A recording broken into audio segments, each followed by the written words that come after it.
본척. 네, 이번 코너는 말씀드렸다시피 6시간짜리 한 시즌을 10분 안에 알려드리는 본척 코너입니다.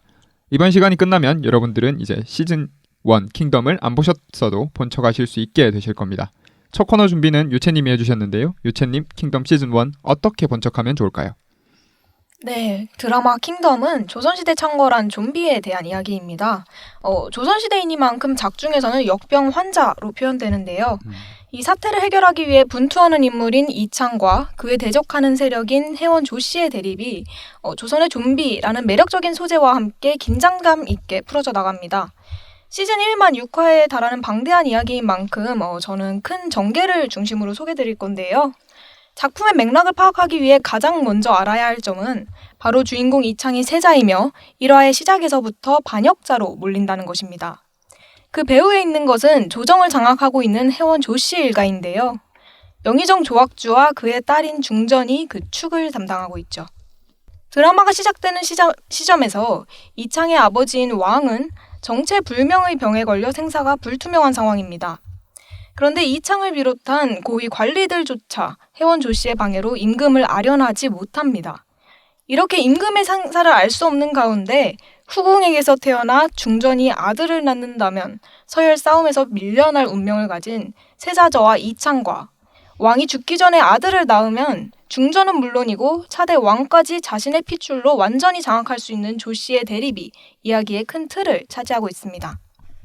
그런 상황 속에서 이창은 왕이 고열로 위독하다는 기록을 끝으로 원래라면 매일 빠짐없이 기록되었어야 할 약방일기가 적혀있지 않은 것을 보고 왕의 병세에 무언가 비밀이 있다는 것을 눈치채고 약방일기를 기록한 어이 이승희를 찾아 나섭니다.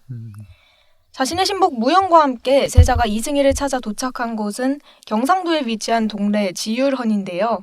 그곳에서 세자와 무영은 의녀 서비와 정체를 알 수 없는 남성 영신과 만나게 됩니다.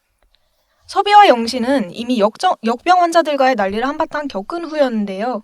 이 역병은 왕을 내원하고 온 어의 이승희를 따라갔다 시신으로 돌아온 이승희의 조수 단이를 영신이 굶주리는 환자들에게 끓여 나눠준 데서 시작되었습니다. 인육을 먹은 환자들이 거품을 물고 쓰러지더니 이내 일어나 사람들을 공격하고 공격받은 사람들은 환자들과 같은 좀비가 되어 지율원에서는 서비와 영신만이 간신히 살아남고 나머지는 모두 좀비가 되어버린 것이죠. 한편 이 좀비는 낮에는 시체가 되고 밤에는 되살아나는 특성을 가졌습니다.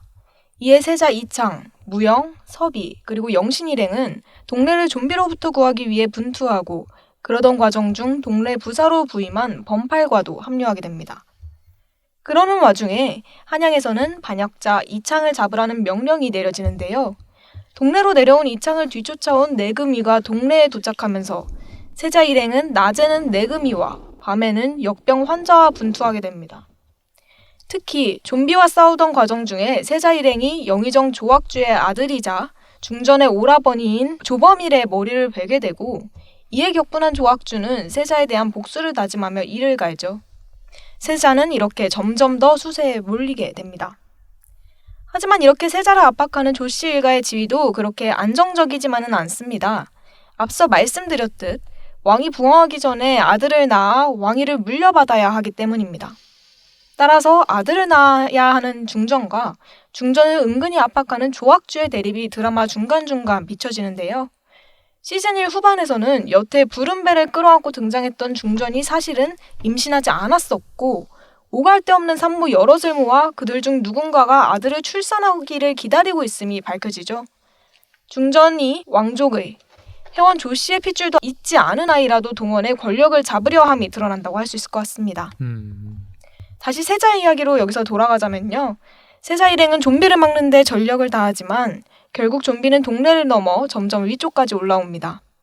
결국 동네 위쪽에 상주까지 좀비가 올라오고 상주에서 세자는 자신의 어렸을 적 스승인 안현대감과 협력해 좀비를 막게 됩니다. 위에서는 내금위가 일명 대역죄인인 세자를 붙잡으러 내려오고 밑에서는 좀비가 치고 올라오는 그야말로 오갈 데 없는 상황에 놓이된 것이죠. 심지어 왕의 병증이 심각한 동안 수렴청정을 맡게 된 중전은 경상도 전체를 폐쇄할 것을 명하고 조학주는 복수를 하기 위해 경상도의 주요 관문인 문경세제로 직접 행차합니다. 즉 세자는 여기 상주에서 내금이 와도 좀비 와도 결판을 지어야 하는 것인데 이 상황이 드라마 6화, 즉 시즌 1의 마지막 화의 내용입니다.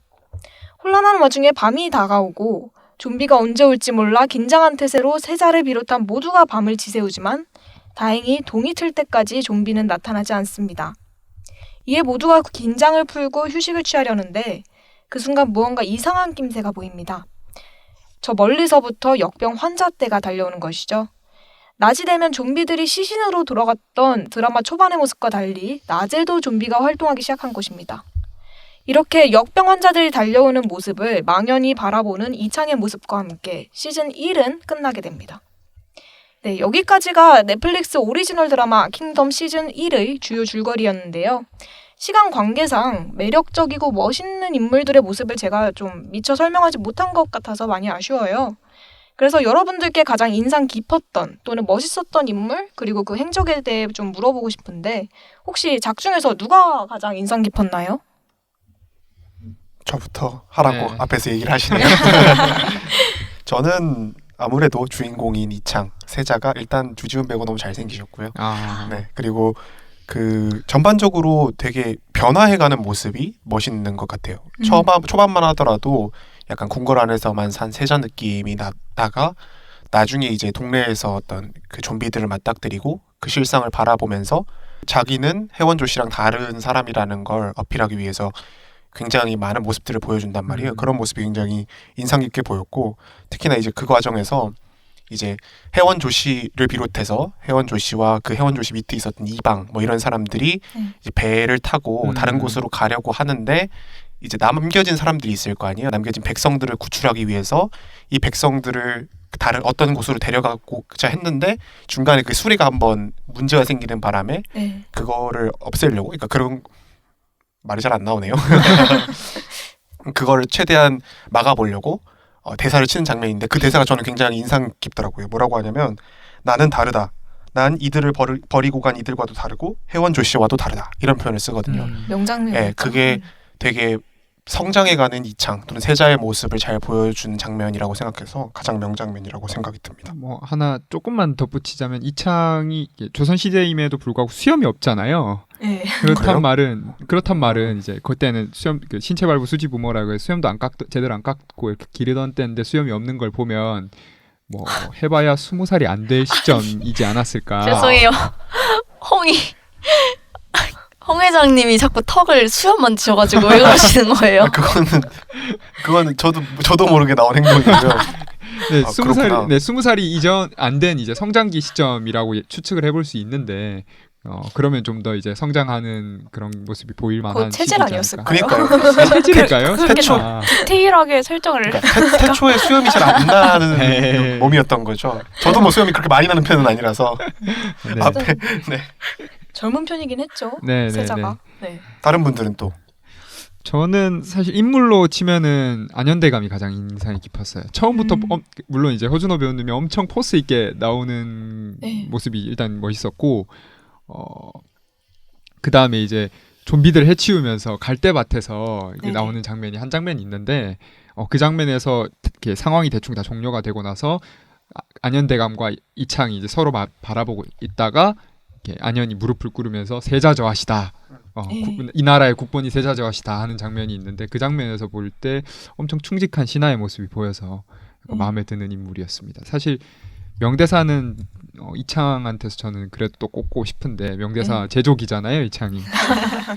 저는 그 상주 목사가 이게 길목을 막는 장면이 있어요. 다른 데서 이제 그 피난민들이 막 몰려 들어오니까 상주라도 지켜야 된다고 하고 길목을 이제 막으려고 하는 장면에서 이런 대사를 쳐요. 이런 대사를 치는데 누가 큰 백성이고 누가 작은 백성인가? 당신은 여길 책임질 자격이 없어. 무능한 관리 하나 때문에 모두를 죽게 만들 수 없다라고 하면서 상주 목사를 파면하는 장면이 있는데 이 장면이 저는 크게 성장한 이창의 모습을 보여주는 것 같아서 상당히 인상 깊었습니다. 왕의 위엄이 보이는 모습이었죠. 그렇죠. 네. 저는 그 왕세자 이창의 호위무사 역할 무영. 무영 분을 좀 인상 깊은 인물로 꼽고 싶은데 사실 저도 이창의 그 명대사를 준비해왔거든요. 근데 홍 회장님이 하셔가지고 이제 다른 이제 역할이나 뭐 명장면 명대사를 찾다가 그 무영을 좀 생각을 하게 됐는데 이제 그분이 없었다면 그 왕세자가 과연 어떻게 그 많은 일들을 스스로 헤쳐나갈 수 있었을까? 사실 그 이창의 멘탈 관리를 해주는 사람이라고도 보여지거든요. 네, 그래서 그 분의 역할과 어떤 의미, 세자에게 있어서 무영의 의미도 굉장히 좀 중요하게 와닿았던 것 같습니다. 네. 천지님은? 저도 똑같이 이제 호혜사님한테 뺏겨가지고 아싸. 뭘 해야 될까. 이게 먼저 선수 치는 사람이 네, 네. 이기는 거라고 해서 생각을 났는데 이제 다들 명장면이잖아요. 네.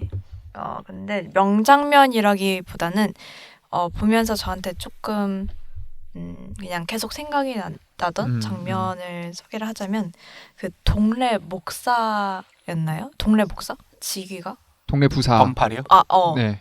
전석구 배우가 연기하신. 맞아. 네네. 동래 부사인가? 네. 그 동래 부사라는 분과 동래 이방이라는 분과 이제 그 동네로 좀비 떼가 쳐들어오면서 이제 좀비는 양반과 천민을 가리지 않잖아요. 그쵸. 얘가 그렇죠. 비단 옷을 입었는지 허름한 옷을 입었는지 사람이라면 모두 네. 평등하게 물어뜯죠. 물어뜯으니까. 그래서 이제 양반들이 혼비백산해서 달아나다가 그 동네 부사가 이제 여기저기 막 가다가 실패하고 그래서 결국 감옥까지 기어 들어가요. 왜냐면 감옥 안으로 들어가서 문을 닫고 숨으려고. 네. 그러면서 하다가 이제 겨우겨우 자기가 이제 서비를 가다 놨던 네. 감옥에 들어가가지고 거기로 숨죠. 네. 근데 그 옆방에 그 죄수들 기억나세요? 칼 쓰고 있는. 맞아요. 두 명이 함께 칼을. 네, 그렇죠. 그 두 명이서 칼을 쓰고 있는 그 방에는 두 명이 칼을 쓰고 있는 방이었는데 그 두 명 중에 한 명이 이제 그 문 밖에서 이렇게 뭐라 해야 되지? 달려든 물렸죠. 좀비에 의해 물려가지고 한 명이 좀비로 변하고 한 명은 살아있는. 네, 살아있는. 사람이. 그래서 이 칼 때문에 서로 닿을 수 없는 게 정말 다행인 그런 상황이 연출이 되면서 되게 뭐라고 해야 되지? 블랙 코미디의 진수라고 해야 되나?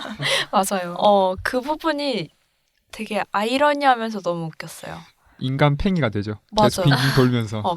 그러고 그 감옥 주변을 좀비 떼는 감싸고 있고 그거를 거기를 책임져야 되는 동네 부사는 그냥 겁만 떨면서 섭이 뒤에서 네. 심지어 섭이 뒤에 그냥 숨어서 그냥 날 구해주기를 원하기만 하는. 그리고 한 마리가 딱 들어오잖아요. 처음에 이제 동네 부사가 그 감옥에 들어가면서 맞아요, 한 마리가 맞아요. 들어오는데 그걸 죽인 것도 심지어 섭이었어요. 네. 목을 찌르죠. 네. 저는 한 가지 더 있어요. 저는 사실 어떤 작품이 흥행하려면 물론 착하고 주인공 이런 사람들도 멋있어야 되지만 그 악역의 역할이 되게 중요하다고 생각해요. 근데 이 킹덤이라는 작품에서 류승룡 배우가 연기를 하셨던 조학주 대감이라는 사람이 굉장히 약간 간담이 서늘할 정도로 좋은 또 무서운 대사들을 많이 치거든요. 특히나 이제 그 중전을 데리고 와서 이렇게 좀비가 된 왕을 보여주면서 북중의 아기씨는 장차 이 나라의 왕이 되실 분이십니다. 그러니 잘 봐두세요. 힘없는 왕의 말로가 어떤 것인지 이런 대사를 치거든요. 그걸 보면서 어떻게 보면 자기 손녀인 거잖아요. 아니, 손녀인지 손자인지는 모르겠지만 손자인지를 기대하고 있지만 손자를 두고 좀비를 보여주면서 너 잘못하면 저렇게 된다. 약간 이렇게 얘기하는 거랑 똑같은 거잖아. 너무 이 사람이 얼마나 섬뜩한 사람인지를 보여주는 장면이었다고 그러니까 생각해요. 딸이 하나의 장기말인 거죠. 나의 권력을 지탱해주는. 자기가 그 자리에 세웠다라고 대놓고 그쵸. 이야기하는 장면도 그쵸. 있고요. 그런 장면도 나와요. 되게 갑자기 또 든 생각인데 그 약간 연못 같은 데 가가지고 여기에 시체가 몇 구나 있을 거라고 생각하냐. 여기 시체가 몇십 구가 있든 몇백 구가 있든 아무도 나한테 얘기를 못하는 게 그게 바로 권력이다. 이런 식으로 얘기를 맞아요. 하거든요. 그러니까 그게 정말 무서운 그 사람이라는 걸 단 한 줄로 보여주는 것 같아요. 킹덤이라는 드라마가 스릴을 갖게 된 거는 좀비라는 장르의 특성도 있었는데 그것보다도 조학주 대감의 연기와 그 정말 잘 만들어진 악역인 것 같아요. 저는 류승룡 배우를 극한 직업에서 보고 간만에 다시 뵀는데 이런 그러니까. 이런 배우였나. 저는 아까 이렇게 조학주 대감의 무서운 장면들을 나열하면서 저는 그 장면이 제일 먼저 눈에 들어왔어요. 시즌 1의 1화였는데 성균관 대제학이랑 약간 대립하는 장면이 있어요. 대립하는 네. 장면에서 그 뭐 장계가 올라온 걸 이렇게 딱 보여주고 하다가 이게 말이 안 된다. 좀 더 조사를 해봐야 되지 않겠냐라고 성균관 대제학 이야기를 하니까 조학주 대감이 갑자기 일어나가지고 그 사람 뒤로 가더니 머리를 찍어요, 장기에. 맞아.